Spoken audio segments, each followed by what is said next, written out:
Halo semuanya. Assalamualaikum warahmatullahi wabarakatuh.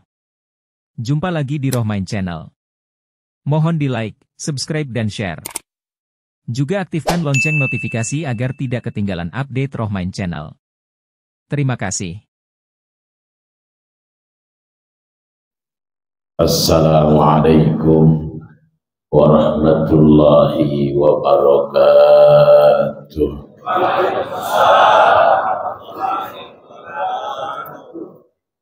Bismillah walhamdulillah la hawla wa la quwwata illa billah.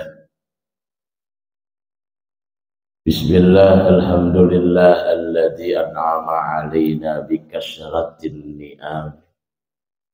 Asyhadu an la ilaha illallah wahdahu la syarika lah wa asyhadu anna Muhammadan abduhu wa rasuluhu lan nabiyya ba'dah. Allahumma salli wa sallim wa barik ala sayyidina wa maulana Muhammadin wa ala alihi wa sahbihi haqqa qadrihi wa miqdarihi al-azim. Amma ba'du. Yang terhormat seluruhnya dah para tamu-tamu Allah, tamu-tamu Rasulullah, mudah-mudahan Allah sehatin kita. Ini alhamdulillah kita memang orang kampung ya, orang kampung, tapi baru kali ini ada kajian subuh, tehannya Holland Bakery. Ada roti, alhamdulillah. Biasanya makan lontong, nasi uduk, kuliah subuh di Nurul Falah makan roti. Baik-baik yang perutnya kagak conggah, baik-baik. Ya kan biasa, ada yang enak makan roti. Perut gua mules ngapa? Makan roti di Masjid Nurul Falah tuh, begitu kan, baik-baik. Makanya ya baik-baik dah. Ya di depan saya ada 4, ini malu juga nih tadi. Mau kita makan, diliatin.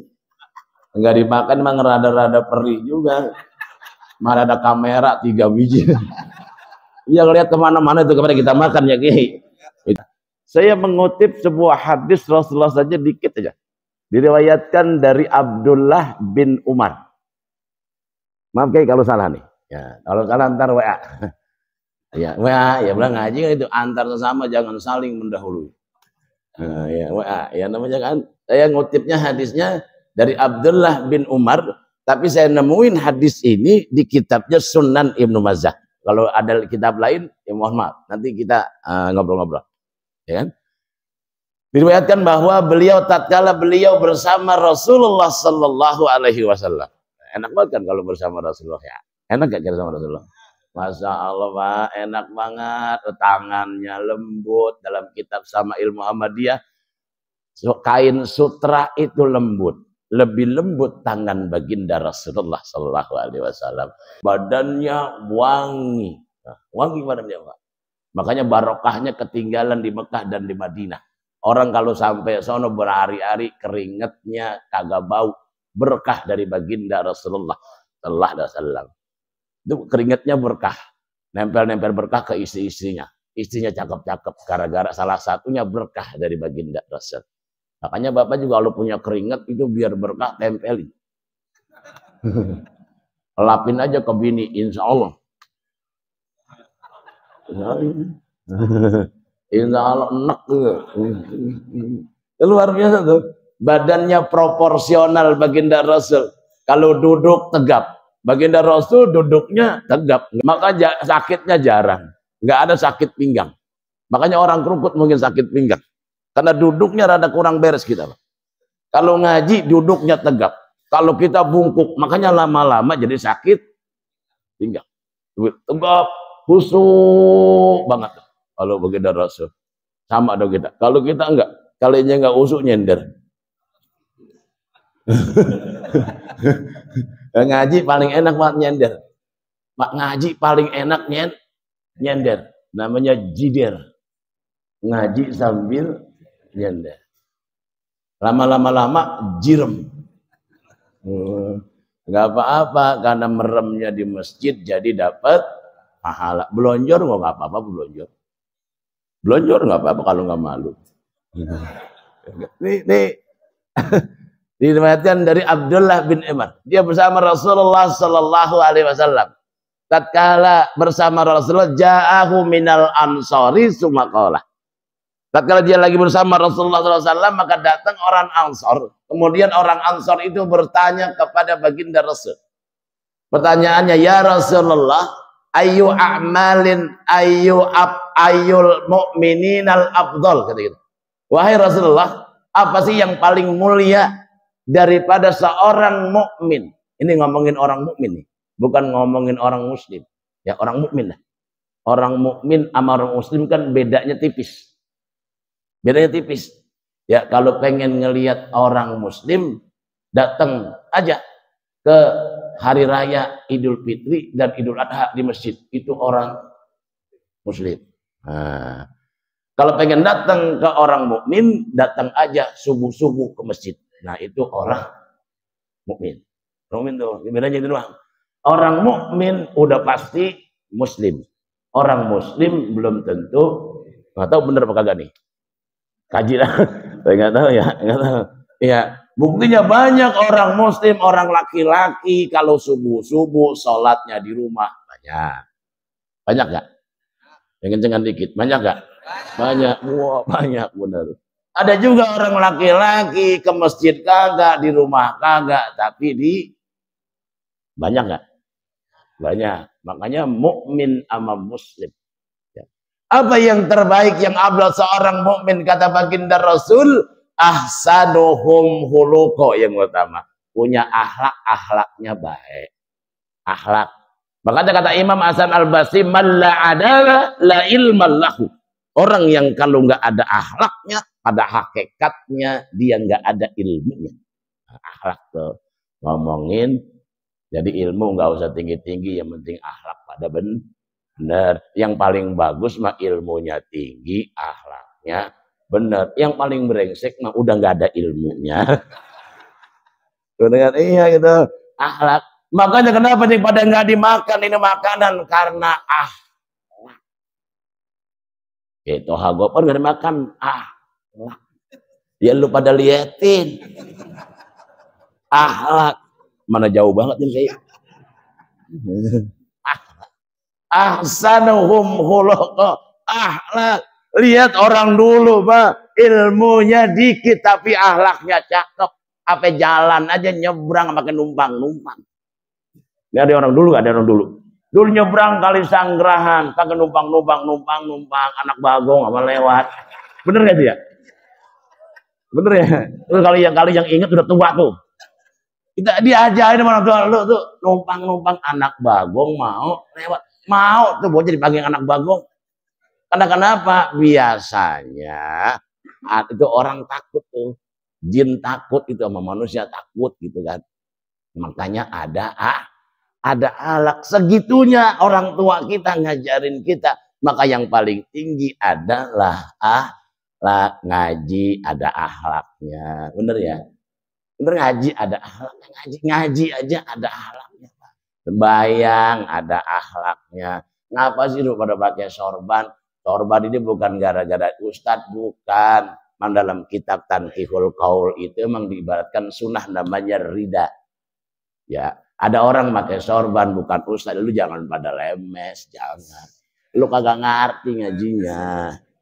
Kadang-kadang orang lemes banget, belagu banget tuh bocah. Baru ngaji sehari jadi pakai sorban, lagian lu lemes.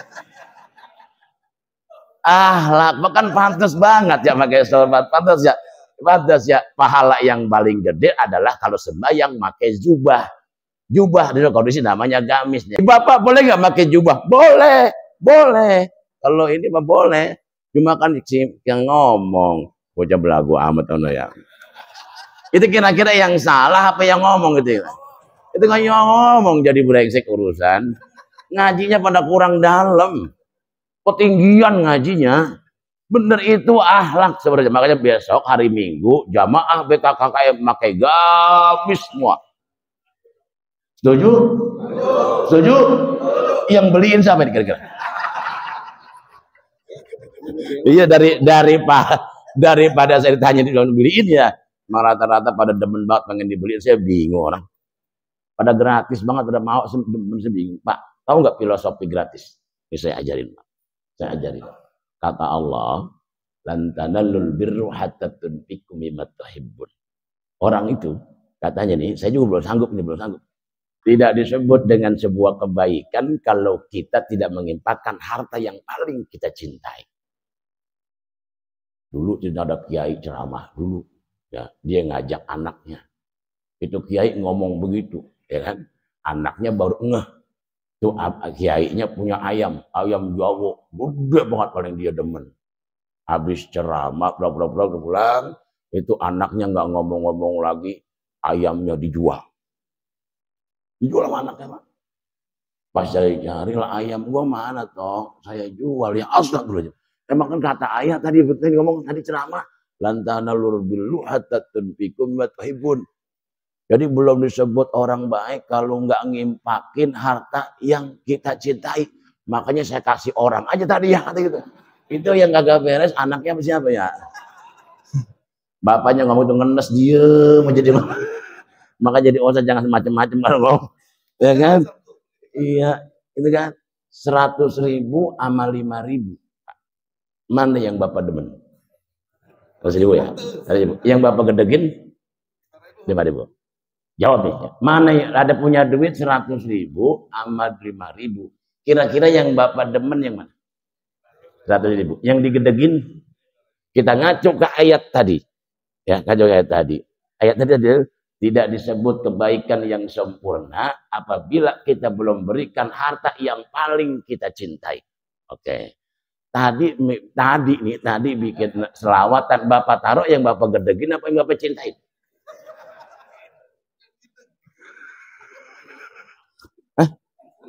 Ini gedegin.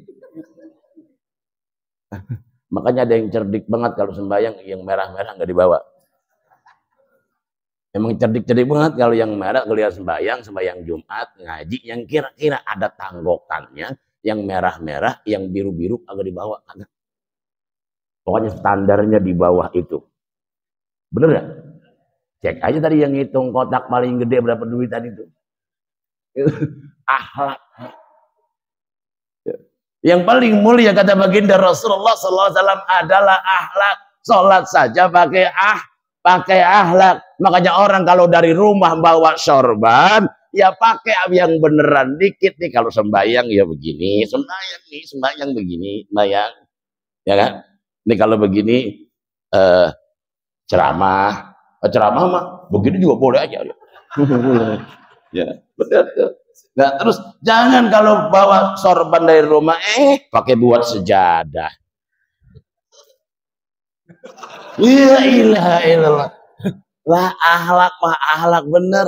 Emang ada ilmunya itu. Kalau emang dari rumah pakai sorban pakai biar beneran dikit supaya ada nilai pahalanya. Tanya orang yang sembahyang pakai sorban sama yang nggak pakai sorban, ya gedean pakai sorban. Udah gitu kan kalau ada makanan gampangan dikit. Iya tuh, ahsanuhum khuluqa. Jadi akhlak kudu bener, ilmu mah mungkin kagak seberapa, paling tidak akhlak kudu bener. Orang makan aja Rasulullah ajarin, Rasulullah kan tidurnya dikit, makannya dikit. Kalau kita kalau kita dikit-dikit makan. Ini sekarang roti, ngopi, air, entar sop. Ya, sop. Oh, kebuli, masya Allah luar biasa. Entar makan kebuli, habis kebuli, duren, jeruk, masya Allah. Itu kalau dikit buat ustadz udah banyak itu. Ya kan? Rasulullah makanya kita dikit makan. Ntar jam 8 udah kondangan makan lagi baik. Ntar jam 10 kondangan makan lagi baik. Ya Kak, kalau gitu tuh dikit-dikit makan. Lu udah nyarap, belum baru makan lontong doang 8. Iya. Ya gitu. Ya kan? Rasulullah tidurnya dikit. Nah, kalau kita dikit-dikit tidur ngaji pakai tidur. Ya saking khusyuknya ngaji pakai Pakai tidur mana ruangannya ber-AC kan enak pisan ya. Pules. Tidur main Jumat, tidurnya di pojokan. Pas kaget pas khotib udah selesai. Pakai ngomong sama temennya, ini khotib sebentaran amat. Ya ada matanya sewek, emang lu tidur. Emang itu udah. Iya kadang-kadang khotib disalah-salahin. Wah khotibnya siaga najis ya, males dah. Karena ada yang begitu orang kalau sembahyang udah ngancam khotib duluan. Ya ilah akhlak Pak, pakai peci aja akhlak ini ngaji ya, di sembahyang. Gini kan harus kelihatan kan, ya kan ini begini mancing gitu kan. Macam-macam dah akhlak sembahyang luar biasa, pakai sarung, pakai gamis kan cakep ya. Emang buat sembahyang pantas, mau kemana ke masjid pakai gamis, pakai sarung cakep nggak? Emang akhlak, ya akhlak kondangan juga beda, akhlak ke pasar juga beda, akhlak ke kantor aja beda. Dia kan mentang-mentang saya usah ke kantor saya pakai gamis, jadi serepet bocah. Kan gitu kan. Lah ke pasar mentang-mentang jadi ustad ke pasar subuh-subuh pakai gamis, pakai udeng-udeng. Udah gitu melupa pakai celana dalam.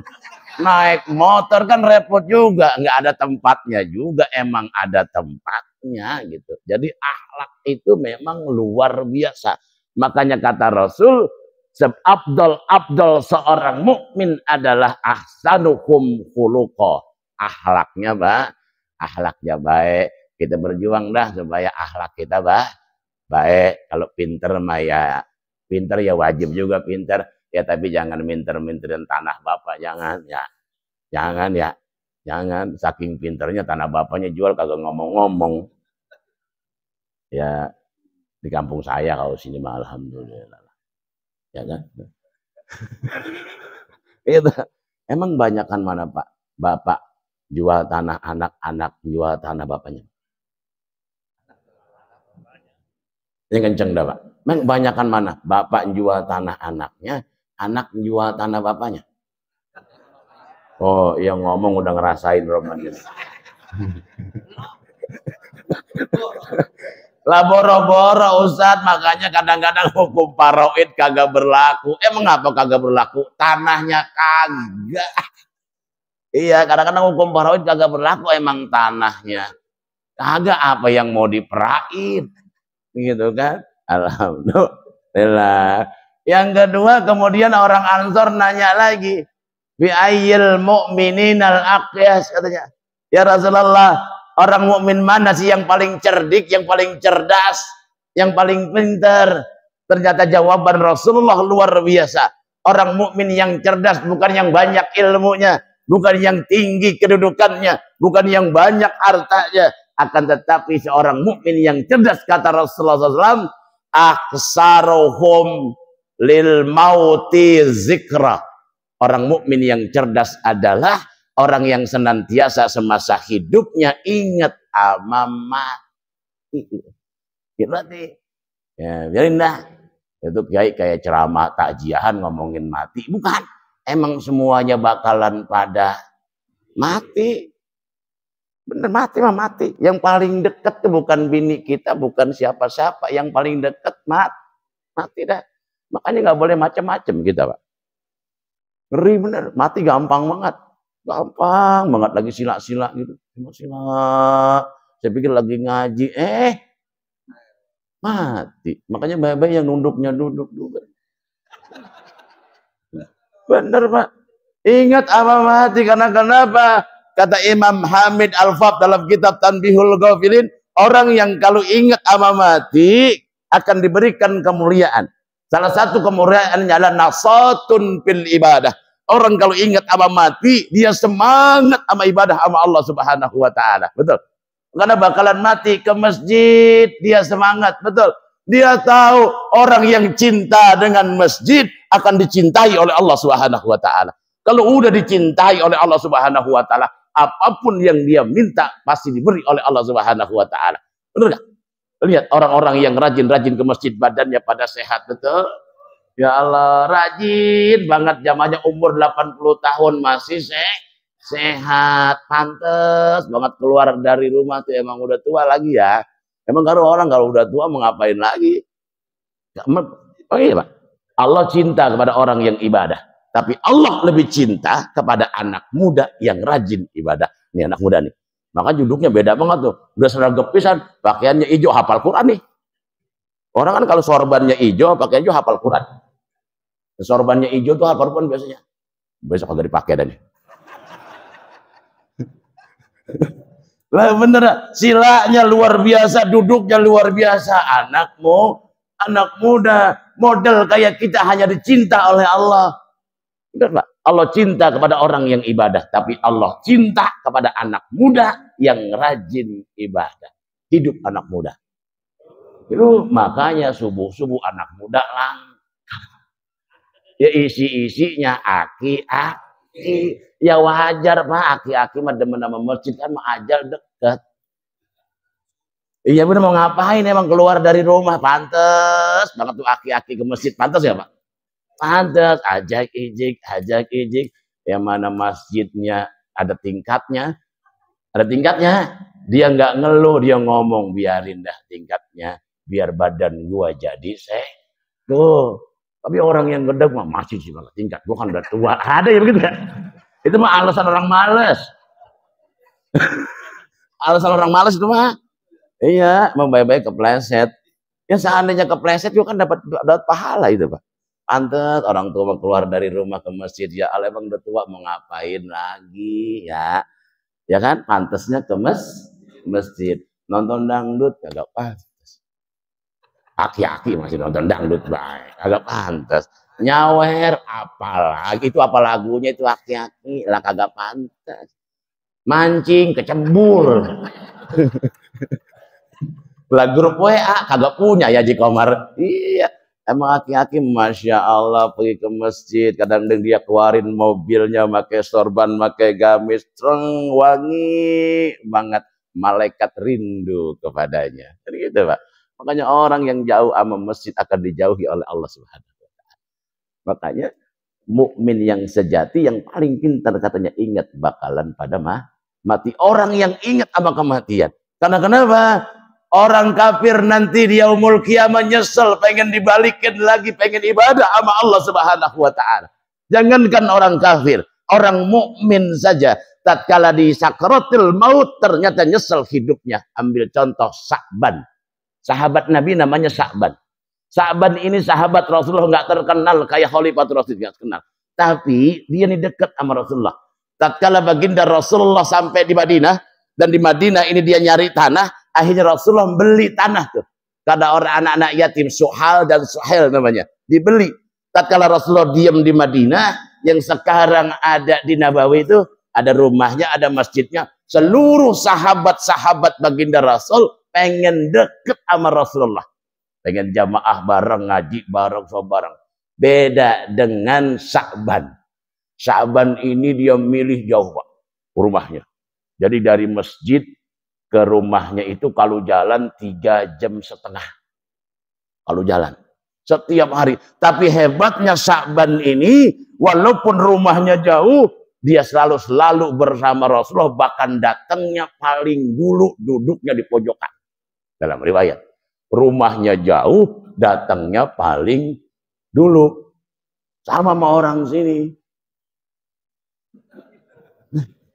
Ya, sama ya. Tapi kita rata-rata kalau rumahnya dekat sama musola, datangnya komat. Ada yang begitu ya? Iya, ada. Kadang-kadang kita mentang-mentang rumahnya dekat sama masjid, datangnya komat. Saking santainya pas Allahu Akbar. Ya kan Allah, saking parahnya Allah Madinah biman hadait baru datang. Oh tempat saya kalau sini mah enggak.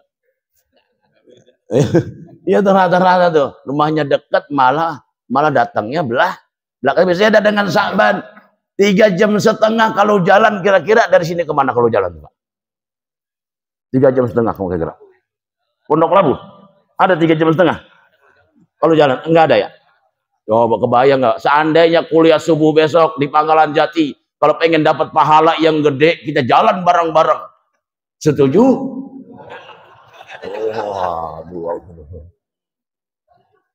Atau ngakalinnya gampang. Jadi besok Di parkiran ditulis, parkir tamu-tamu Allah jamaah subuh BKKM, parkir 25.000 buat masjid.